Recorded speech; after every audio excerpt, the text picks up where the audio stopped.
Hello and welcome everyone. Thank you for joining us today for this webinar where I shall be unleashing upon you Wayne Schmidt. Many of you will know Wayne already. For those of you who have not yet met Wayne, you're going to enjoy today. Wayne is the former country manager in Australia for Xero. I think, Wayne, you were employee number 2 in Australia? That's right.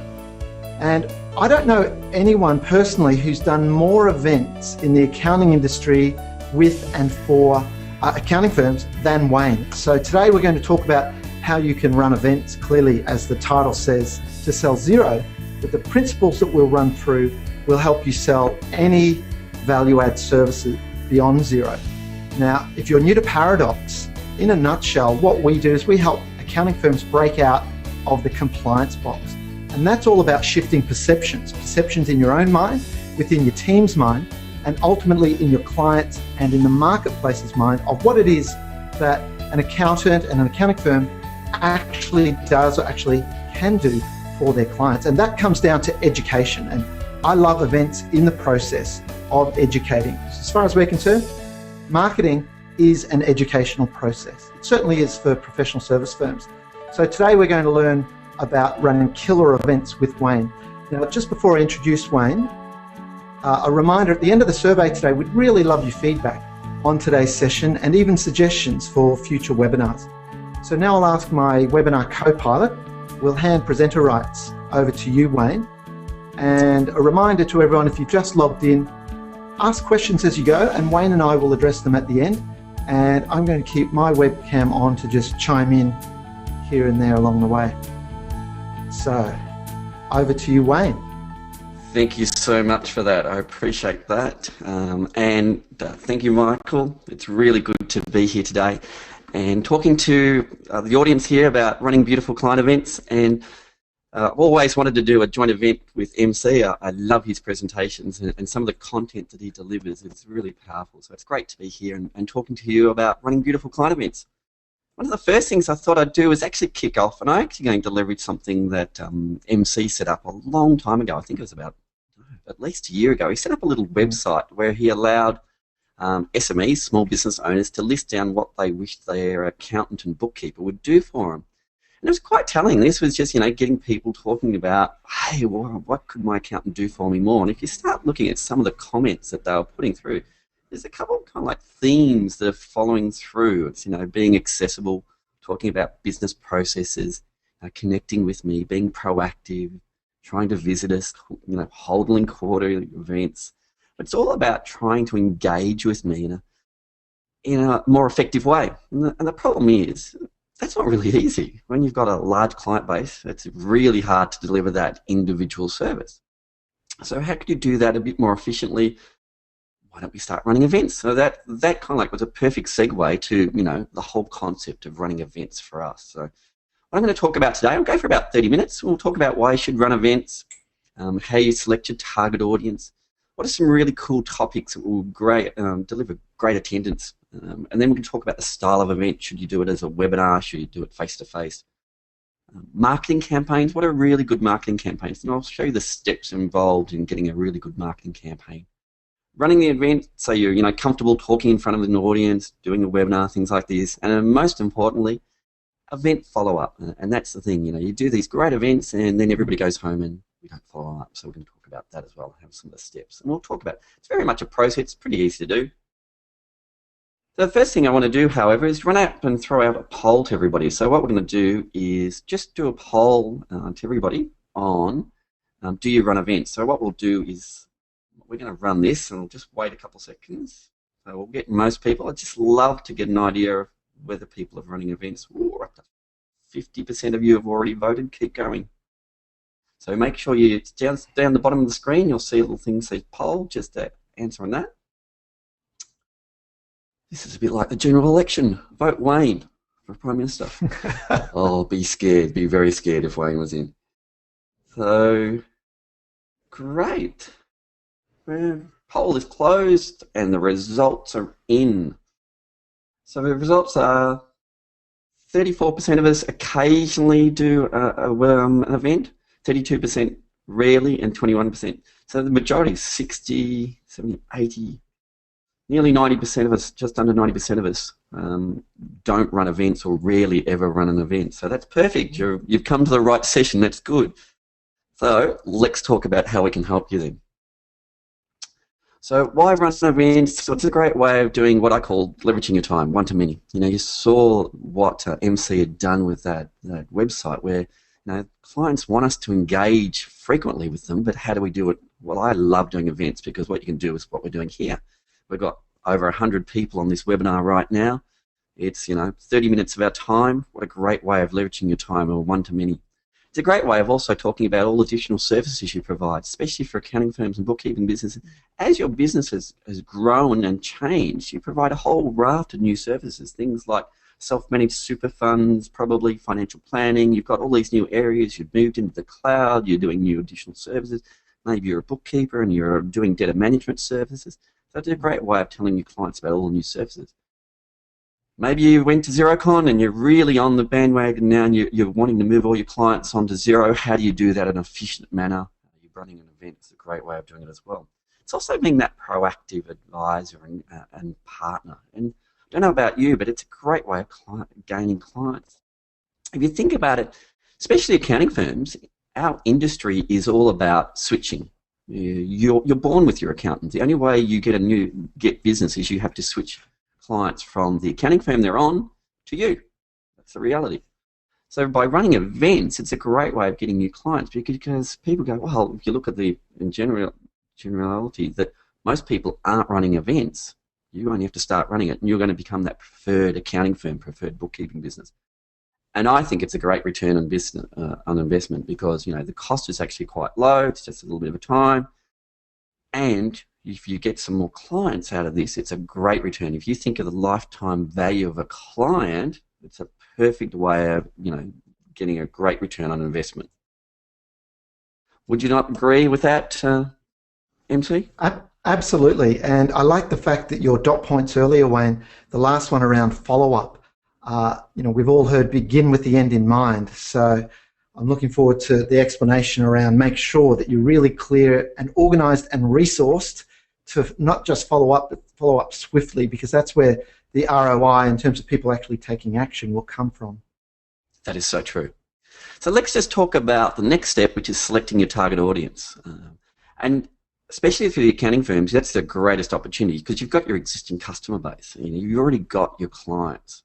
They're much easier to target, and what you're now trying to do is, get what we call greater share of wallet. You want them to be not just using some of your services, but maybe all your additional services and moving them into the cloud, talking about self-managed super funds, maybe financial planning. So it's a lower marketing cost. So your marketing investment is quite low doing that. However, here's the catch, and this is all you have to do is simply change the way you position your invitations. To say, please, at the bottom of your invitations, bring another business owner. Because what you want is people to be bringing all their business owners to this event. Because if you're running an event, most people love to go with somebody because it just drops your nerves, you're coming with a friend. So instead of saying, please bring another business colleague, say, please bring another business owner. And that's the catch. If you bring another business owner, what have you just done, especially for an accounting firm? You've got an opportunity to switch them from the accounting firm they're already in to your accounting practice. So that's a great way.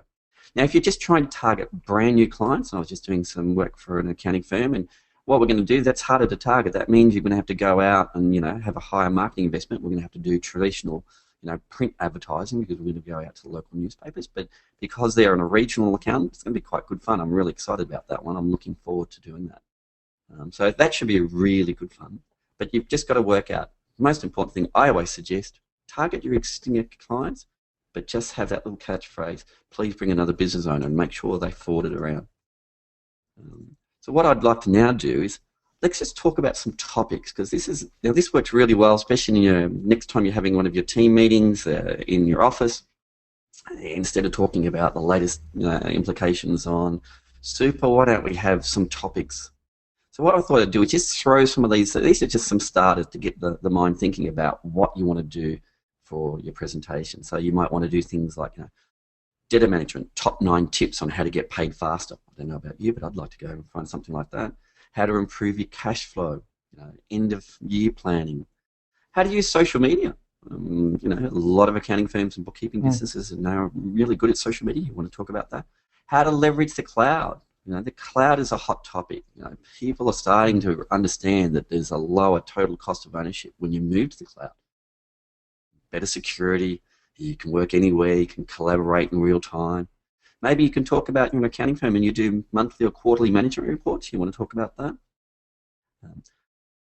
This goes back to what MC actually had on that initial website, which is how to improve business efficiencies. Clients want that. They actually want to know how to improve their efficiencies. They don't want to be tied to the same system they've been using for the last 20 years. They want to improve. They want to be able to invoice anywhere, anytime. They want live daily bank fee. I don't know about you, but this was a great one. I used to run this a number of years ago, which was how to read a profit and loss. I don't know about you, but remember, we all set up our businesses because, we set up our business because I'm probably a tradie and I've got a really good skill. That's, my skill set is that, not learning how to read a profit and loss. I don't know about you, but I can remember the first time I used to meet my accountant and we'd be talking about, this loan account. And he goes, your loan account's this. And I went, and I was always too scared because it's the accountant. I'd never chat to him. I'd just sit there and say the word yes and try and look intelligent. And so I'd be saying, loan account, that's going up. Cool. Anything that goes up is always good. So next year I'd always try and make that go up higher because I was too scared to actually ask him what a loan account was. So I don't know about you, MC, but they're just some topics that start the whole conversation. Yeah, there's some good idea starters there, and I'm sure plenty of firms who've done events, which, by the way, a very small percentage of everyone online here are either doing them at all or doing them consistently. One thing that we teach firms, Wayne, in the academy, our Modern Marketing Academy, is to document a content plan. So if everyone, in terms of taking notes today and action items, write down, document our content plan. And a content plan is just your ideas in advance of what will you be publishing to your blog. And yes, your website should have a blog. If you don't, you are way behind the times, but that's another topic for another day. And with the content plan, commit with your events to don't just dabble. You don't succeed in life, we all know, by dabbling. You didn't go and do your degree and think, I'll see how the first semester goes and we'll take it from there. You committed to going right through. So with your topics, then this works very well from a commitment and consistency perspective, which is a core element of influence, is have a series of events and plan them out in advance and promote them in advance. Make deadlines your friends. If you promote a certain topic on a certain date at a particular venue, whether that's at your firm, at a venue, or even online with a webinar, guess what? You've put it out there. There's a very high chance, 99% chance that that event will happen come hell or high water. So take down your ideas for topics and string them together into a series of monthly, at the very least quarterly events. Which is a beautiful segue, which is, thank you so much, which is selecting your style of event. And it's really important. Are you going to do it monthly, quarterly? I think frequency, at least quarterly. The feedback is, and I've done so many events now that if you notice, like the big firms, things like Xero, they do quarterly events now, and they fill them up every quarter. So it's pretty easy to fill that up. So your style of event, I always think seminars are great. So they're great for networking and providing advice, is that face-to-face. So if you're looking to provide advice, and at the end of the day, you are going to be trying to sell new services, you sell yourself or a product, seminars are great. A couple of little hints and tips about running seminars. Always run them Tuesdays to Thursdays. So don't try and run it on a Monday because everybody's going to forget about it over the weekend, so they won't turn up on the Monday. Fridays are a bad day because everybody's thinking about nicking off work early, so Fridays aren't good. So try to run Tuesdays to Thursdays, and then look at your timing. Always try and run it. Remember, 60% of small businesses out there don't have staff, so your customer base or your client base is going to be significantly, most likely SMEs and micro businesses, so tradies and things like that. They're not going to be able to come and call business hours, so make sure you look at your timings. Probably 5:30 to 7. Be careful too. You don't want to go too late because then it means that they can't get back in time for dinner with their kids, things like that. So watch out for that. Really do a little bit of research on what's going to be the best time for your clients. Maybe you want to do a quick sample, but do a bit of an A/B test and phone up 10 clients and find out what the general consensus is with your customer base. you should have a bit of an idea on your customer base too. I was doing some work for an accounting firm or as a bookkeeper, and they're doing their events at 4 o'clock. Now, their events are specifically targeted at tradies. Now, tradies start early and finish early, so they finish normally about 3:30, 4 o'clock. They run their event at the local RSL. Why the local RSL? All the tradies are already down there having a drink, so it's a perfect timing for them. So that's the next thing, is looking at where your venue is. Are you going to use your office, or are you going to use a venue? Will there be parking there? Don't get caught out like I recently did an event, and they'd already booked a function centre, but it was the local footy club. Didn't realise that the footy club does training on a Wednesday afternoon, no parking within a kilometre of that town, of that venue. So that was a real learning curve. So just check out, there's going to be parking. Breakfast ones work quite well because there's a set time, and they know they're going to be back at work at 9, so that can work really well. And again, sometimes it's perception. You might not want to actually use your office because maybe your office, and this can work to your advantage and not to your advantage, might look too flash, or your office might not be able to scale. Remember, you want to fill these events up, so you want to get 40, 50, 60, 90 people, and that's happening. I'm seeing accounting firms, especially up Sunshine Coast, is doing really well. There's a firm up there that's getting regularly every time 90 people to their events. But remember, those 90 people, often a large portion of those are brand new clients to that practice. So you think about the return on investment. What would be the lifetime value of fees for an accounting firm, MC? Over 10 lifetime years. value, highly contextual, depending on the mix. As is, the start times. I like your point earlier, Wayne, about testing, because depending on the type of clients you serve, their age, whether they have children or not. So it is a matter of testing it. But I would say once you've done a few tests, to then stick to a pattern so that people get used to it. And patterns work really well. If you notice that some of the events that I run, we notice that now accounting firms love the 9 o'clock start, or you've got to watch out for school runs and things like that. Know your audience. We often do, as MC and I do, we love webinars. Now, webinars are great because they're very low cost, obviously, but they're great for educational. So if you're trying to provide education, great. However, you're trying to sell something, not so good. So just be aware, these are great for us because, we're providing some great educational content, and then we'll follow you up with a sales process afterwards. They work really well during lunch breaks, like what we try to position these, so that most people have to have a tea, coffee, and have some lunch, so you can sit back, put your big projector on, get everybody in the boardroom, you can record them. People often ask us what product we use. We both use a product called GoToMeeting, GoToWebinar. Works really well, so we're very comfortable with that.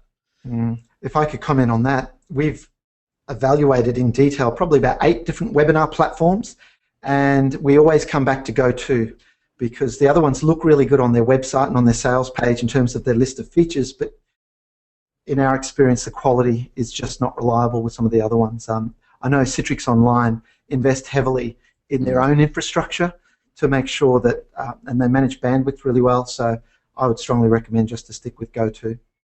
Yeah, I'm very happy with it. I've used it all my life actually now, so all 51 years of that life, no, but yes, I've always used it, very comfortable with it. So let's now talk about your marketing plan. So you've decided, you're going to run an event, you've worked out the date, you've worked out you're going to leverage your existing client base, with my little hint about, bring another business owner. The first thing you need to do is, obviously you have an event registration system, something like Eventbrite. So you want clients to be able to register 24 hours a day, 7 days a week. So you don't want them phoning up the receptionist. So you want something like Eventbrite to handle the registrations if you are going to have any food and handle any allergies. Now you'll need to develop some really cool invitations. Don't know about you, but if you're doing some print advertising, you'll probably need some design work done there. I don't know about you, but I'm not a graphic designer, so it's better to go and get a design company to do it. I'm going to show you the flow of that. 99 Designs is what we call a crowdsourced. So you put out a budget. You say, look, I want to get a design done for $145, and you'll get these designers from around the world quoting on it. And $145 in another country is a significant amount of money, and some of these designers can do some really cool work. I'm going to show you that process in the next couple of slides. So we'll hold that and come back to it. Let's talk about your integrated marketing campaign. This is where people often have done events, and occasionally I've seen so we've got a couple of people who have done some events, but they might have just done one part of the event. So might have done an event and quickly sent an email to all their customers or their clients and didn't get a really good return. Not many people turned up. That's because you didn't do an integrated campaign. You need to follow this structure. Normally 4 weeks out from the event, do a good old-fashioned hand-signed letter. Steph Hines from GrowthWise, she's actually one of MC's clients. She was talking about at an event I was at just recently for an accounting firm saying, hey, for developers, please just stop sending me emails. Could you do something? She said out of 36 developers, only one person had sent her a letter. And it was, I've gone blank. That had happened to me. Damn. But they'd sent her a letter. Amazing cut through. Only person had done that. If you think about it, when was the last time you sent a letter to your client that wasn't a bill? It's something really nice. And hand sign it. You can normally sign a letter. I'd normally do about 100 letters an hour. And that's, with a glass of wine in my hand watching, TV at the same time. And it's always good if you, pull a drop of red on each letter occasionally. A little hint too is actually get a pen, get an old big biro, one that people can see that you've signed it, That's a good point, actually.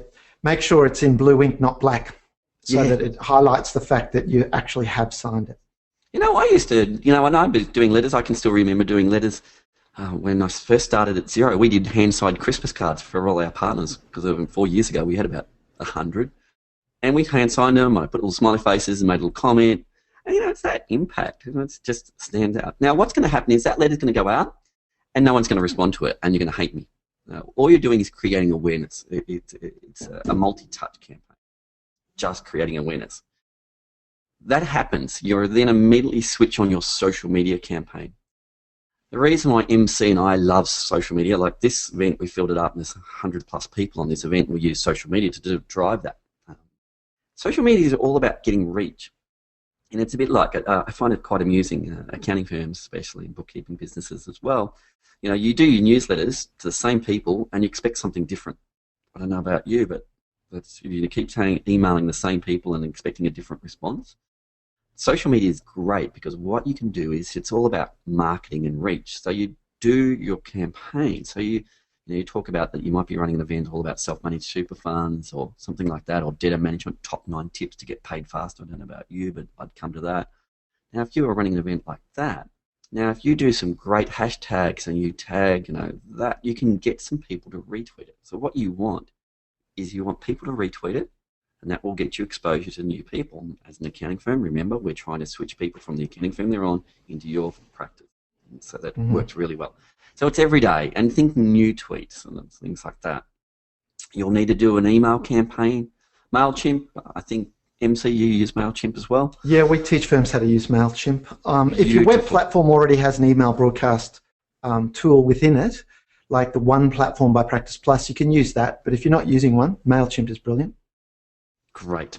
And the good thing about MailChimp, it'll handle all your spam clauses, so it'll allow people to opt out. The first thing I always do is always look at your opt-out list. If this is going to your existing customer base and they're opting out, they're probably opting out because they're not dealing with you anymore, and they're the ones that are most likely going to be moving, so I'd be giving them a call.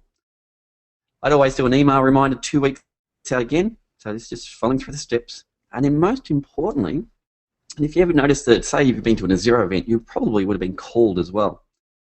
If you're running the event, the cost of the event changes. It's negligible whether it's got 20 people in the room or whether you've got 50 people in the room. It's just a bit of tea, coffee. The room hire, the AV is about the same cost. So you want to get as many people in the room. So leverage your receptionist. Now don't just, I saw this happen just recently where they just gave their receptionist a list of names and said, here, call them all up and get them to this event. Well, if you haven't given her some mentoring and some coaching and saying, okay, this is how you get past the receptionist, this is what the content's going to be, this is who we want, so do we want the partners in the firm, got to give them some coaching. So sit down and at least give them 30 minutes. Hey, this is what the event is, this is the outcome, so you're going to learn 9 tips on how to get paid faster. This would be perfect for this type of person. Make sure you do some coaching. Always do a phone confirmation the day before. Don't just assume a simple email is confirming. You're going to do the guilt fit. Are you coming? Sure. Yep. Now people is going to drop out. Excellent tips on the phone. I think people, a bit like snail mail, the old traditional mail, the telephone can get ignored as well. And one tip on that, the coaching tip's a great idea.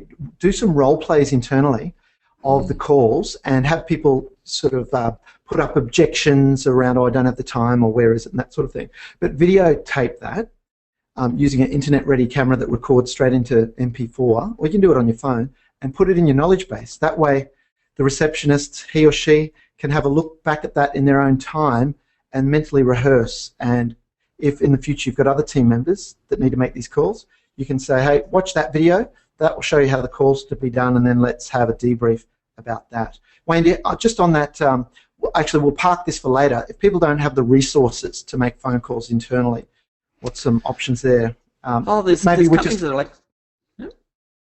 Oh, no, all right, answer. I was going to say we'll answer that later, but answer it now. It's fine. You've thrown the question out there, don't you? You've left me out on the hook there. That's fine.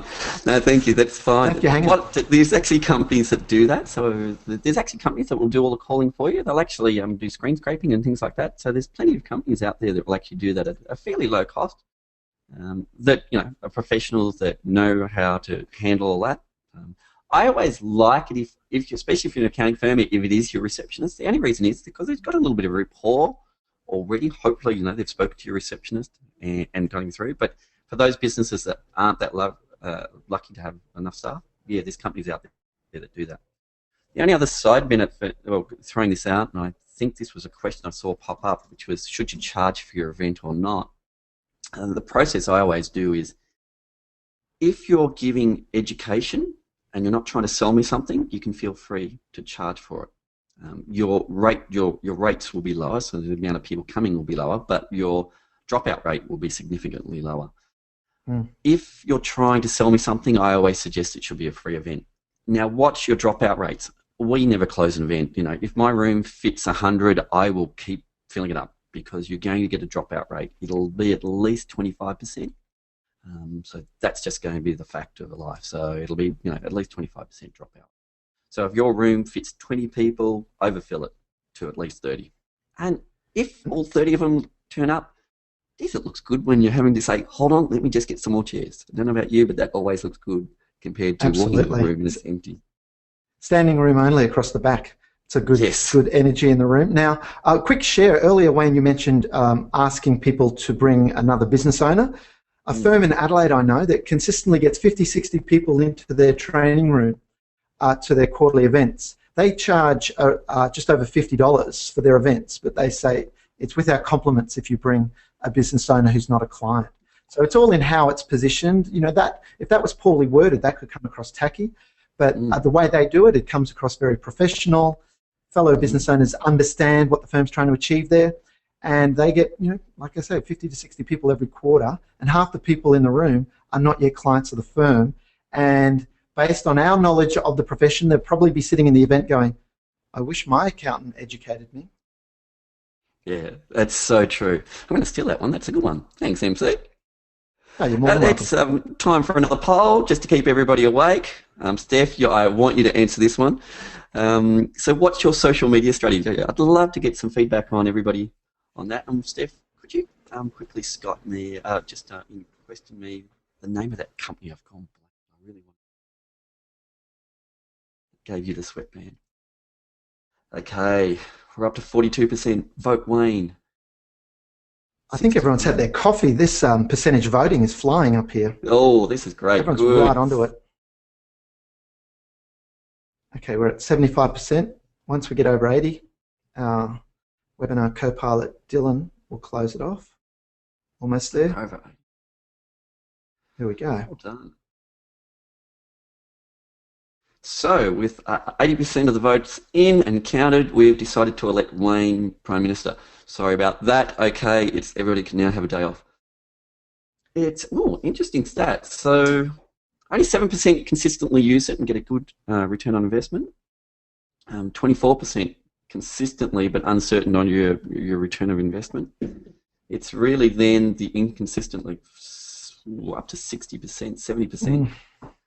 So there's still opportunities. And the reason why I'm passionate about, and I think MC as well is passionate, and Steph as well, who's on the call from GrowthWise, social media is all about engagement. And I'm learning. There's no right way, there's no right, there's no wrong.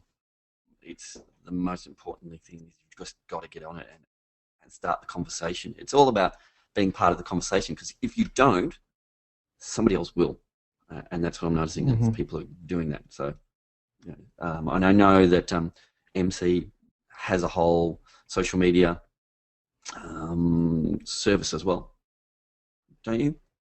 Yeah, look, just to add on the social media side of things, we started teaching accounting firms social media about 4 years ago now, and plenty of people scoffed at us. And as recent as only a year ago, very prominent consultant to the profession was standing in front of a group of pretty switched-on firms saying, the jury's still out on whether social media is relevant for accounting firms or not. I almost fell off my chair, because if it's used strategically, social media is wonderful for growing your marketing database, or what we call your hopper, your funnel into your marketing database. And I know plenty of firms that generate leads virtually daily and definitely weekly through their use of social media. However, I would say that social media is a waste of time for 95, probably even more % of firms, because they're trying to target every man and his or her dog. Social media works really well when you have defined niches and verticals that you're aiming to dominate, which is the very first thing we teach accounting firms in terms of online marketing, whether we're talking website, blogging, social media. It's all about specific audience and a message that really connects with them and makes you stand out. Differentiation, saying that you're better or the best or more professional or more caring, is a complete and utter waste of time, yet most firms are still using that old-fashioned approach. It's so true. If you go to addonsuccess.com, click on resources, I've actually done a little video, and it's the starting point, and MC then goes and continues on the journey. So it's just a starting point about my thoughts on social media, setting up a Twitter account, setting up LinkedIn, actually going through it and setting one up. And actually, Wayne, just one more comment on that. Earlier when you were saying tweets, retweets, etc., if anyone listening, that was all double Dutch to them, because there's a fair bit of jargon involved in the use of social media. Next week we're launching an ebook called Twitter 101 for accountants and bookkeepers. It'll go through and it will explain the terminology, the basic strategy, and different types of Twitter users. You'll be able to classify yourself. So keep an eye out for that ebook on Twitter usage. Cool, thank you so much. Now that we've done the poll, so we're going through the process, so we've gone through, we've worked out that yes, we want to engage, we want to be proactive, and we've looked at some really good content, we've worked out how we're going to run the event, we're going to target, it's going to be face-to-face, we're targeting existing clients, but with that change, we've worked out our marketing campaign. Let's just work through some things like your invitation. I want to show you some good things and some bad things. So this is actually live examples. So this is from Hanson's. This is Hanson's following through the process. They were actually using 99 designs to deliver this. So what they did was they first of all wrote up a marketing brief. And so what they did was actually kind of like design the invitation. So down the bottom, typical invitation, let's throw as many words in as we can, and we'll just flood them with words. Now, the problem is, it's the whole thing of less is more. You've got to talk SME language, and an SME language is not the language that we talk. So what I find is that there's some real hot buttons at the moment that are working, like learn, how, top, grow. Learn how to get paid faster. Learn the 10 tips to get paid faster, or learn how to use social media to grow your business. Learn how cloud computing can save you money. Bullet points work really well. Make it really simple to RSVP. So that was the initial concept down the bottom right, and then up the top left. Top right, I should say. Left hand, right hand, Wayne. That was the brief that they then sent to 99 Designs, because they were doing a print campaign. So what happened is they got something like 33 designers from all over the world coming up with different designs for them. And Trev was spending a whole $145 for this design because they were doing a print campaign in their local newspaper. So they did it as a print campaign. And they got something like 32 designers come through, and they ended up picking this is their winning design, and then they tweaked it up a little bit. Now, this was a print advertisement. That's why they said networking and things like that. As a print advertising, they even kept cutting it back. They got rid of the postcode. Don't need that because it was going in the local newspaper. Don't need the state. The RSVP changed so that it ended up being on their website, and a couple of things like that. I grabbed some other designs as well. I thought I'd just quickly show you. This was a bookkeeper on the left, interactive accounting on the right. This was used in Eventbrite and MailChimp to push out these. And it's amazing what you can do as first movers. Flourish FM doing this out in Dubbo. First mover advantage. Whoever tends to run the event tends to get become number one in that area because you're the first. You already got a head start. And you've done your first one, so the next one's going to be a lot easier, and the next one, and everybody else is playing catch-up. So it's quite an effective little way as well. Let's just talk about running your event. If you don't mind, I've run a little bit over, but hopefully if you don't mind, because we've been incorporating questions in this, so we've got about another 5 more minutes. Running the event. This is the fun bit. Now, most people get nervous about this, so a couple of hints and tips. Most people get nervous because you haven't rehearsed your event. Rehearsing your event, I used to sit on, especially when I was working at Xero, you'd sit on a plane and you'd be sitting the guy next to you and you'd be watching him with a PowerPoint, or worse still, it's printed out and he's flicking through it and you go, oh, I can't wait to go to your event, it's going to be a disaster. Rehearsing a presentation is not sitting there looking through your slide deck. It's a bit like this presentation I've done today. MC and I did a dress rehearsal, but last night I've done a full dress rehearsal. Poor old Sally, she's listened to this so many times. Doing a rehearsal is standing up and presenting your presentation. And what I suggest you should do is actually do this in your office, get all your staff around at the end of the day and rehearse the presentation. Lay the room out, get them to come in. They're not allowed to interrupt. Get them to make notes all the way through, and then at the end of your presentation go, okay, slide 3, you lost me. Slide 5, all that jargon, Wayne, about Twitter. MC quickly came in and saved me on that. But then get that feedback and then do it again. And you should do it 3 times. If you rehearse your presentation 3 times, you'll be great. You'll be really confident about what you're going to say. And don't worry about getting it word perfect. You ever seen presenters who either have speaker notes? There is no notes in my slide deck, it's just blank. I hate speaker notes because A, you're never going to get it perfect every time. And as soon as you start reading it, your eyes look down, you're reading it, you've lost the audience. And you don't have to worry about being word perfect. It's the content, it's the delivery, hey, it's your style. So a couple of things. First of all, your slide deck. Try and keep it. Now, this is a very old school way of doing it, but it still tends to work, which is 6 lines and 6 words per line. The latest trend is now, if we're at XeroCon and at Matt from Practice Plus, he did a beautiful presentation where a lot of it was just a big image, so a photo with 3 words on it. And that's the latest style. But for those of us that are still going through, this one works really well. Just try and keep it 6 lines and 6 words per line. And always, couples basics, 1 font all the way through. Try and pick 1 color set, please. Clip art, that was fun in the 80s and 90s. Don't do it anymore. If you are going to use an image, make it a real world image. MC taught me some really good things. Like I updated my website just recently with some images about a webinar I was about to do, and I actually had the tweet in the image of what I was talking about in that image. When you are presenting, always face the audience. There's nothing worse than having a presenter that's going, and over here we have this, and you get the back of Wayne's head, which is not a good image at any time. You lose trust with the audience. Face the audience. It's all about eye contact. Trust me, your laptop is projecting onto the back screen perfectly. So we know what's on there is on there. So face the audience, don't stare at the screen. Now, I saw this recently. It's really cool. I did an event. I don't know about you, but every time people do name tags, they always do it about the size of a business card. I don't know about you, but I've got old man eyes, so I can never see it. It's like Wayne Smith, very small writing.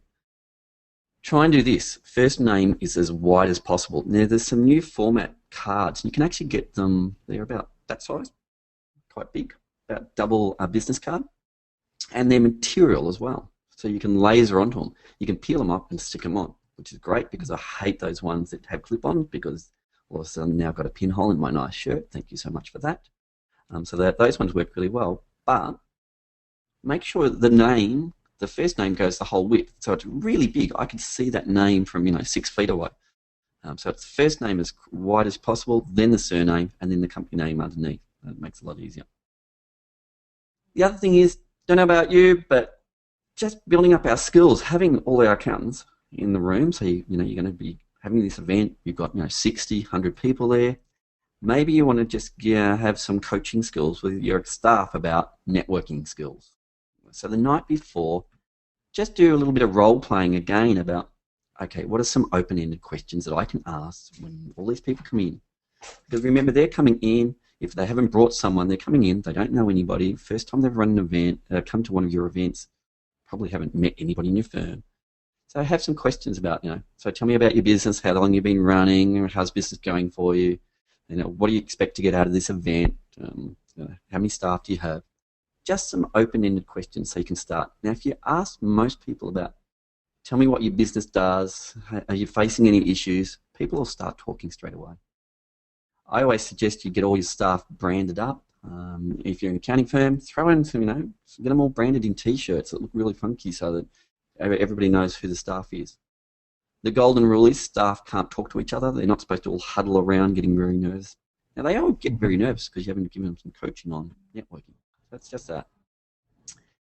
And finally, I always suggest if you can, have some drinks at the start because it'll drop everybody's nerves down. Everybody's got a drink in their hand. It just makes the networking.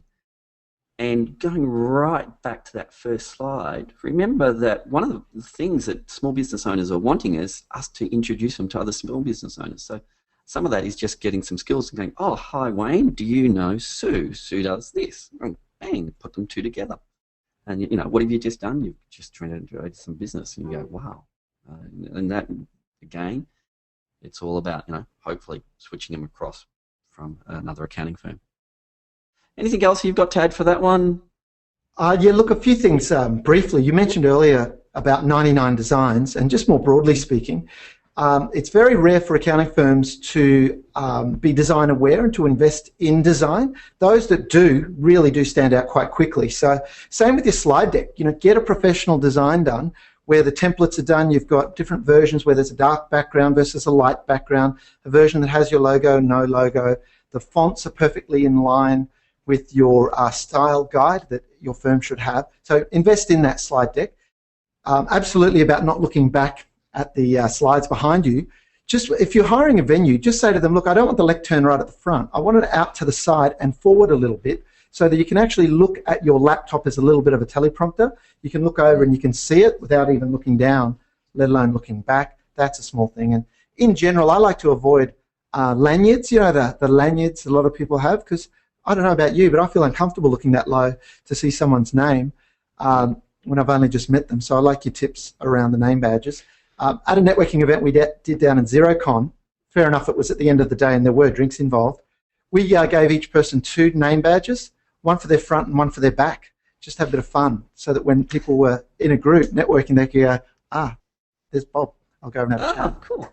I love anyway, that. The other thing is, on my website, I've done a session on public speaking, so there's a recorded webinar for you. So if you haven't ever done any public speaking, just go to that, and it just teaches you the hints and tips. Like that's a classic one that I always do, and MC mentioned. Remember, the venue will set it up the way they've always set it up, and that person has never probably ever spoken on stage. So the first thing I always do is go and get the lectern, move it. It depends if you're a left-hand presenter or a right-hand presenter. So I actually present, always have the lectern on the left and often I have it on the right, which makes it doesn't work with my laser pointer and things like that. And I always move the lectern off the stage so it drops it right down so that then my laptop, when I'm looking at the screen, everybody's thinking that I'm actually giving them really good eye contact. All I'm going is, oh my God, what am I supposed to say? But they don't know that. You're just looking down, looking as if you're making eye contact with the audience. It's all about positioning. But again, I've got that recorded. Let's continue on. We've got lots, and not much more to go. So sorry about this, but just lots of good information. Let's talk about event follow-up. How many times have you been to an event and at the end of it, everybody's excited, great, thank you so much, but they don't close it. They don't have a call to action. So let's have a call to action. You don't want to go and spend all this time and resources and money and then not have a call to action. So you have to have an offer and you have to have it on the night. So you might want to have something like, you might want to offer them Xero for free for a time period. Remember, if you work with Xero, if you're a Xero partner, you can work with your senior account manager to get a promo code and you can offer Xero for free for 1 or 2 months. Or you might want to produce their first monthly management report for them that you can get out. Or you might want to come in and do a complimentary business process review for them. So you want to have some handouts. You might want to have a sample management report. I always suggest you should go and make up a management report, put your logo on it, put all your branding, show them what, because people haven't seen these before. People are just used to an accounting system that says, oh, here's your accounts, this is how much GST you owe, and here's your profit and loss. Whereas where you put that commentary around and actually start talking about giving them valuable business insights into the business, that's where it becomes a bit more powerful. Because you know, wow, now I've got an understanding. I'm not using my accounting system just to collect the GST. Now I'm understanding what are the key drivers in my business. So I'd have a sample management report there. Now this is what tends to catch us out. We run the event and then we go back to the office. Everybody's, yeah, that was awesome. And then we get back into work the next day, boom. And we don't have any time allocated to make calls. So what I suggest you do is you're your accountants in the office, you've allocated 3 hours or whatever to call down all the people that attended and all the people that didn't attend. If they didn't attend, it's only because they got delayed, but there's a great opportunity to still call them. So make sure you've allocated time. And again, don't expect them to just know what they're going to have to do. Give them some mentoring, some coaching. I'd again say, look, these are what the call downs are going to take. This is what we're going to be promoting and how you're going to do it. And do some role plays. It's, you know, a 30 minutes to an hour role playing with the team. Just get their confidence up so that they can make those calls. And if you are getting clients to sign up for Xero, make sure they invite you into that organisation straight away. You want to be getting invited in so you can control the workflow and make sure that they're setting it all up. Anything else that you want to mention on that one, MC? Yeah, a little comment, Wayne, about the overall strategy and call to action in terms of what you're asking people to do as the next step. Within any process, we teach the idea of a conveyor belt, which is a series of easy baby steps. A campaign, a whole selling and marketing process can die dead in its tracks if the call to action is too steep. So think through a series of steps you'd like them to take afterwards, where each step is a relatively easy step for them to take.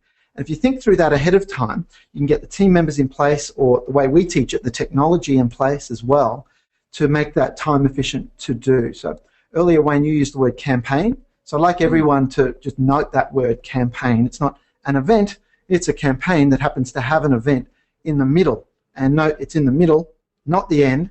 And these blocking out time in your calendar, not just for the meetings that you'll have after an event, but for the appropriate people to make these calls, whether they're in your firm or external resources, just so crucial to just plan that out from the start. And once you've done 1 or 2 events, it's different content, same process. So you'll get easier, more efficient in doing it.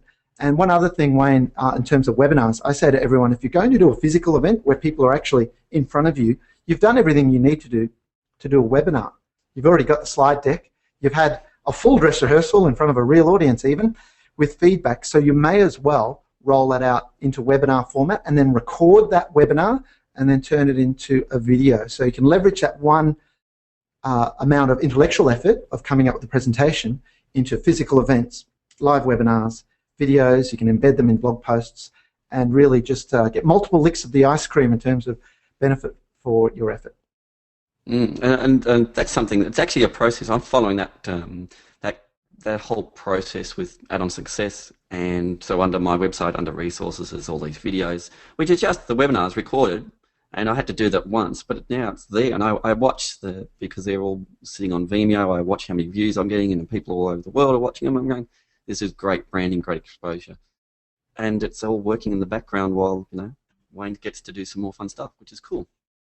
So let's quickly summarize this up, and then we'll throw open to the audience to get some questions. So what I want you to do is go through and select your target audience, because you might have a really large database, so you want to work out what audience you're going to be targeting. And remember, always develop content specific to your audience needs. And it's the integrated marketing campaign that's important here. Most people just do one step of it, and then go, oh, it didn't work because no one turned up, or well, it's because you only did one step of it. It's got to be integrated. You've got to use all of it and follow. If there's one mistake I see time and time again, people run events and they don't give themselves enough lead time. You'd be wanting to give yourself a 6-week lead time running an event.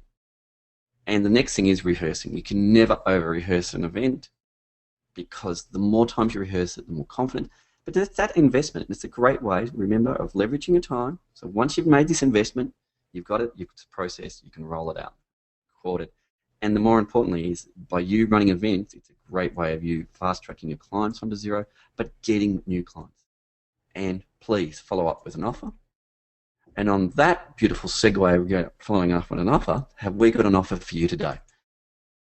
So we've now trained you and gone through, and that's a lot of processes, a lot of steps, isn't it? To run an event, it's not as simple as, oh, let's just run the event. So what I actually do is AddonSuccess actually runs events for you. So what we do is event management. So we actually do the project management of you running an event. Now, we have this as a fixed fee, following the same philosophy that we've always followed. So what we do is run the event for you for a low $790, but what we can do is actually make sure you claim your event rebates that you can get from Xero. So Xero actually pays a rebate. So if you've got 10 clients, Xero will actually pay you. So if you get 10 clients to the event, they'll give you $150. If you get 25 clients to the event, they'll give you $300. So it can actually drop your investment down to a low $490. So it's a great way of saving your time and resources. So if you're interested, next step, simply send a little email to me, Wayne@addonsuccess.com, and we'd love to help you. What I'm going to do now is, MC, let's throw it over to some questions. Okay, cool. All right, well, I'll ask Dylan, our co-pilot, to make me the presenter again. Now, I've been keeping an eye. If you've been noticing my eyes darting to the side, I've got a few monitors here looking at the questions. Now, Wayne, question that Monica has asked is, I know this structure is logical, but at what point do clients feel bombarded if they aren't interested? So, Monica, if you want to type through any elaboration on that, I'll assume perhaps Monica means in the lead up to the event with the campaign and the multiple touch points. The multiple touch, it's a traditional, because they're not being bombarded when you think about it. So they've got the letter, which is unoffensive, it's direct mail. So that's a letter is, and especially now, I mean, remember when you used to come into your letterbox and all you got was direct mail before email? And that's when you were bombarded. Now that doesn't happen. No one sends you a direct mail. That's what I love about direct mail. It has great cut through. And the company that Steph was Shoeboxed, actually. So I finally remembered it. Thanks, Steph. And she was talking about it. They sent her a little sweatband, and it was really good cut through. I mean, it got them mentioned at her event. Amazing. So that was the first point. The next one, social media. Well, that's unoffensive, so that's fine, because you subscribe to whether you're going to listen to Wayne. So you're making the choice of opting in. 2 emails. I don't think that's too offensive. The phone calls down, it's the case all the one. So you're going to be phoning the people that didn't open the email or didn't respond. So actually multiple touch points, I don't see it as a problem. Where it becomes offensive is people tend to do 10 emails or something like that. Mm-hmm. And when it's an integrated campaign, it's a little bit, I don't see it as offensive at all. Okay. And especially if you try and remember the thing is, it's on you delivering good content. So if you position it well and have good content, people will come. Yeah, they won't feel offended. They're going to, this is not you trying to sell something. This is you trying to differentiate your accounting firm and bookkeeping business from the other firms out there. And remember that first slide I did that MC set up, that little website. Clients are screaming for it. They're screaming for us to do this. Yeah, a couple of great question. If you don't mind, Wayne, just to add on that a few things. Earlier I talked, when I opened up, about marketing being an educational process for a professional services firm. If you're truly adding value and teaching people great things, whether it's your clients or prospective clients, they will thank you for it. No one will ever thank you for a brochure or a typical sort of old-fashioned marketing campaign, but they will, and we know they do, thank firms who are thought leaders. The idea is to position yourself as a thought leader to your firms, because if you lead, they will follow, and they actually are silently begging to be led. This is why a lack of leadership from the accounting profession, by and large, has led to things like business coaching and various other advisors cropping up, because business owners want advice and they're happy to pay for it if someone puts themselves out there as being knowledgeable and being a leader. A few other things too. Big tip, if you're using a tool like MailChimp or email broadcast, start to kiss goodbye, other than maybe a monthly e-newsletter, start to kiss goodbye blanket campaigns. You have the ability to segment your list and make sure that you're not sending, a retiree who doesn't have a business an invitation to come along and look at, spotlight reporting or shoeboxed or something. So send segmented campaigns. If you're a member of the Academy or you use our virtual marketing assistant service, ask us about that. For our virtual marketing assistant clients, we just do that automatically. Don't have multiple lists in your MailChimp or email broadcast system. Use tags and groups so you can say, I'm just going to send this email broadcast to business owners, or I'm just going to send this one to people who have children, or whatever it might be, so you can get very targeted. That way no one will feel bombarded if the messages they're receiving are timely and relevant. Perfect. Okay, another question here. Sarah said, thanks, Wayne, for getting me to do my first tweet at XeroCon. She said she's been resorting to mainly retweeting, and I have a comment on this, but Wayne, you first comment. What is the value of retweeting? For those who are not Twitter users, that means essentially forwarding on other people's tweets. The value, I love, I do a lot of retweeting at the moment, because often people get really good content. You go, wow, that's great. MC has often really good content or really good blog articles. He did one on 10 steps to become a gold partner. Now, that's valuable content. So it was well worth it, because it was really, it broke it right down to a simple process, simple steps. This is what I have to do to get to gold. Really good content. So I retweeted that to all my followers, because, a lot of my followers. And it's, again, going back to what MC said about targeting your followers. I've got 1,500 followers. Not a huge following. That's fine. They're only accountants and bookkeepers. That's what I want. I don't want small business owners. I focus very narrow on accounting firms and bookkeeping businesses. That's what I focus. Just building on that, Wayne. Oh, sorry, Wayne. Here you go. Sorry, I use a little trick, a website called Zite, Z-I-T-E, so zite.com, and it's basically an app that you put on your Android device and your iOS device, and it's basically a newspaper, or a magazine, I should say, that gives you content based on what you're interested in. So if you're interested in marketing or sales or social media or infographics, there's one that I've just subscribed to, which is infographics. So I'm going to start sending lots of infographics. They work really well. It's awesome. So have a look at the site. That delivers you really good content that you don't even have to create. That's awesome.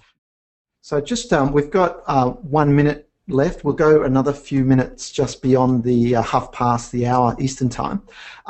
Here's an analogy to demystify social media for you.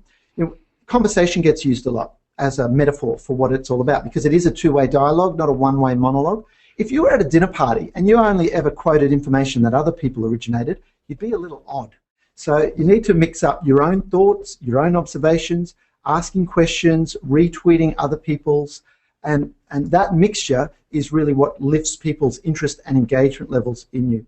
But keep in mind that social media in and of itself is only one string to your bow. That's why I get a little surprised. Some people overly focus on social media. It is just one string to that marketing bow. But if it's in the context of good content you're putting onto your website and your blog, good content you're pushing to email inboxes, because that still does count in the mix, and social media and events online and offline, then you're really hitting the mark with people who are learning from you and seeing you as that thought leader that we mentioned before.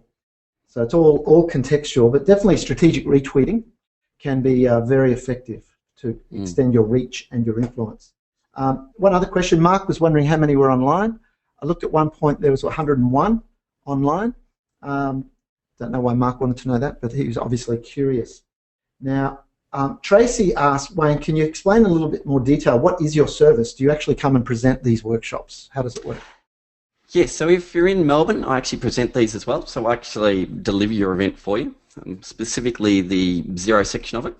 So I'll actually do it. But I've done other courses, well, not courses, I've got other content. So I've done one where we talk about social media. We actually go and set up a Twitter account, or I talk about one on your. It worked actually quite well. It's a bit of fun. We actually picked an industry, a person who said, let's just Google you and find out, it was a butcher shop and see who's, and he wasn't on, and yet the local butcher shop, which has a Facebook account, it's #1, it was Canning's, and we just had a good interactive. So what I actually do is the whole project management, and if you want, you get me. I do this in Melbourne at the moment, the actual face-to-face, so me coming out and presenting your event for you. Your events should always have you on stage. So it would look funny if you were doing an event and didn't get yourself up on stage, because you should be the subject matter expert. I tend to do the Xero bit, or something about marketing or social media or anything like that, because that means that you'll then qualify for your funding, because Xero obviously knows me as a presenter, so they're quite comfortable for me presenting it and making sure it stays on brand. But it's always good to have yourself up there talking about why you've chosen Xero, why your practice has gone this direction, or maybe talking about cloud or some other services you're doing. It's always good. Again, on my website, if you're not a comfortable speaker, and look, I'm a programmer. My background is cutting code. I've trained myself to be a public speaker. Just go to my website. There's a video on how to, just some hints and tips on that. But yes, full service. And I am going to be doing this in New South Wales and Queensland as well as a service. So I'll spend a week in Sydney and a week in Brisbane starting next month as well, to deliver these out in those areas as well. So just building on that, because I remember Seinfeld in one of his bits, he said, surveys have shown that the #1 fear that people have is public speaking, and the #2 fear is death.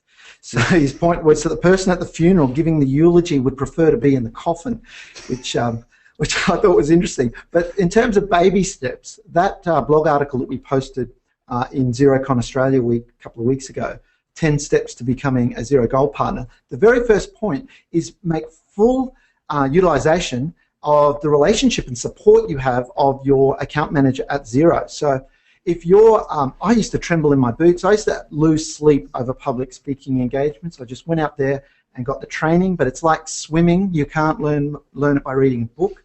You've got to dive in, get wet, swallow some water, and then you'll get better at it with coaching and tuition along the way. But Wayne, what do you think of the idea for the first event or so, maybe depending on the relationship and the location of the Xero senior account manager, where the person in the firm does the introduction and also the rounding off at the end, and maybe sort of throws to the expert for part of the presentation? Is that valid?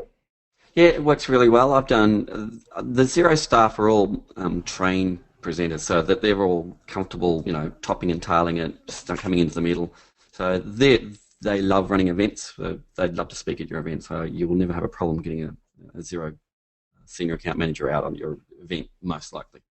So that's not a problem. It shouldn't be. And one last thing, joining the local Toastmasters is a great supportive environment to hone your public speaking skills.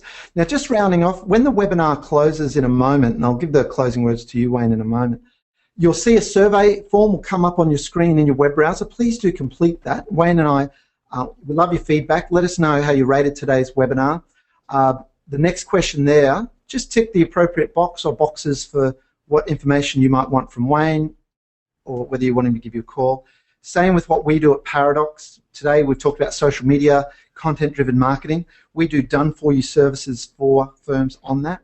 So we can make your tweets into Twitter and LinkedIn happen, your blog articles happen each month without you lifting a finger.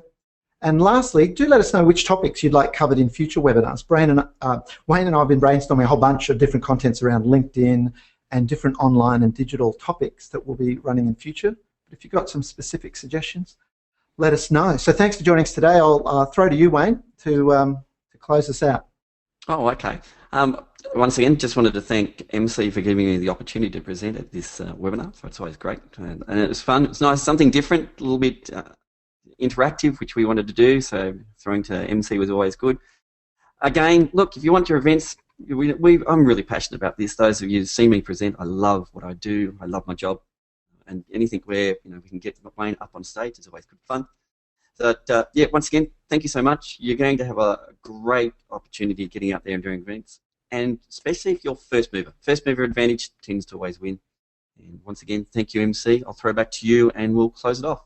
All right, and we've seen half a dozen questions have come through just at the last minute. I'll forward those through to Wayne and we'll come back to you with any unanswered questions within the next 24 hours. Thanks for joining us today and we'll see you again for our next webinar. And thanks again, Wayne. Cheers.